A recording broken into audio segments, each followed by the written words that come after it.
人的一生其實就是一次次押注的過程，無論是選擇職業還是選擇伴侶，都是如此。存在主義者認為，人生就是不斷選擇的過程。面對威脅或機遇，無論你怎麼選，都有利弊，這本質上都是一種對未來的押注。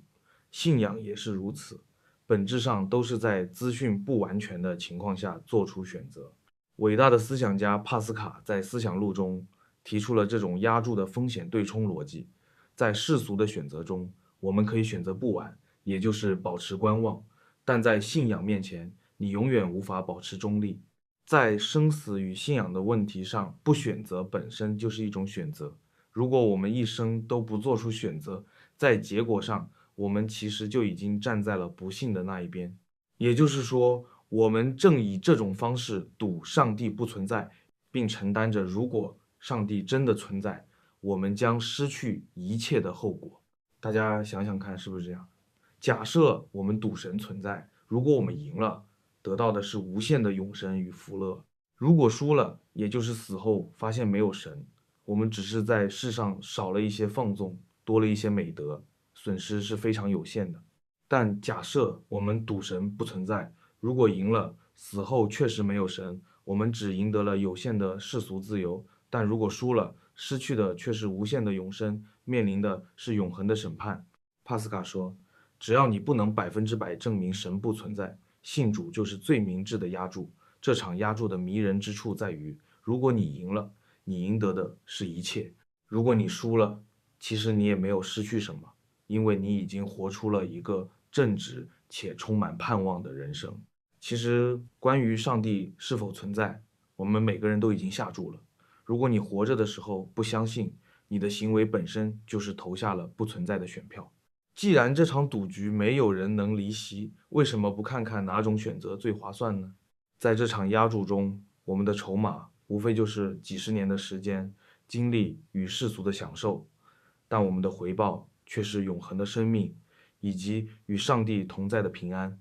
如果我們把全部籌碼都押在今生，即便贏了，得到的也只是暫時的滿足。但如果我們將籌碼押在永恆上，一旦贏了，收益將是無窮大。不過，信仰的下注並不是在盲目的擲骰子，而是基於歷史證據，例如耶穌的復活、個人的生命體驗以及無數生命的見證所做出的理性風險評估。在邏輯學中，證明不存在遠比證明存在困難得多。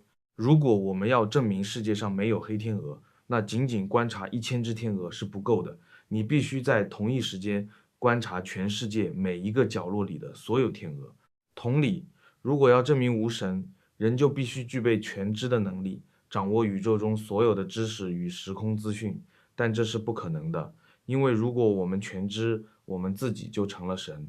科學是無法證明無神的。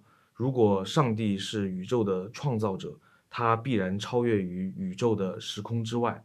科學無法用測量物質的儀器去探測非物質的造物主。如果我們堅持眼見為憑，那麼現代生活幾乎會瞬間崩塌。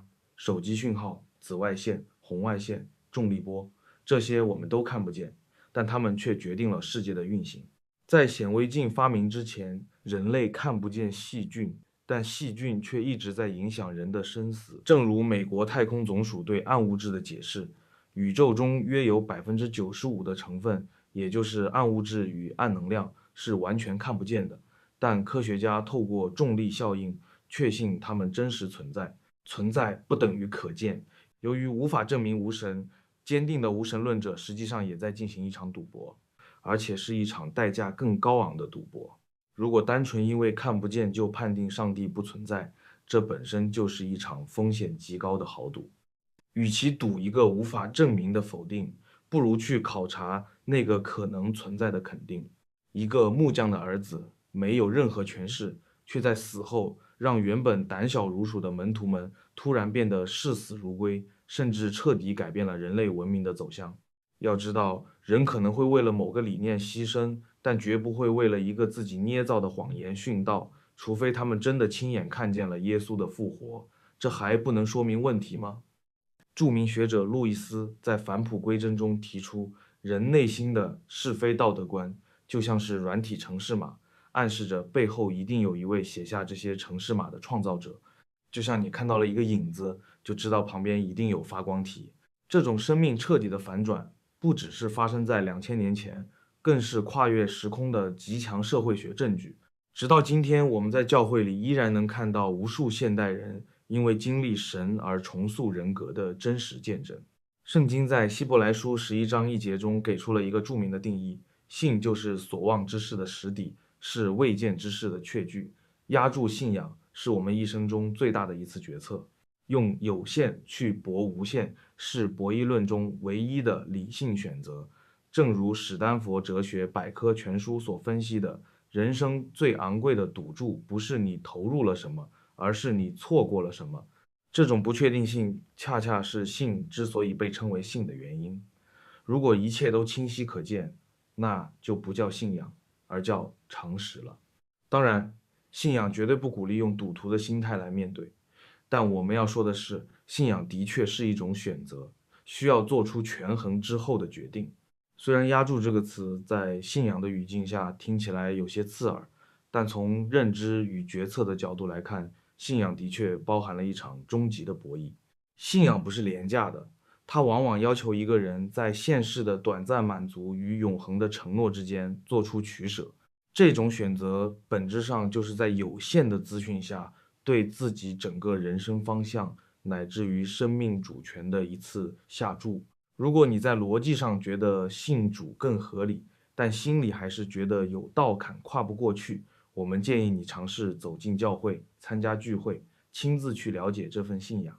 當然，你也可以在下方留言，我們非常樂意為你解答。如果你對信仰有任何疑問，歡迎訂閱我們的頻道。願神賜福你，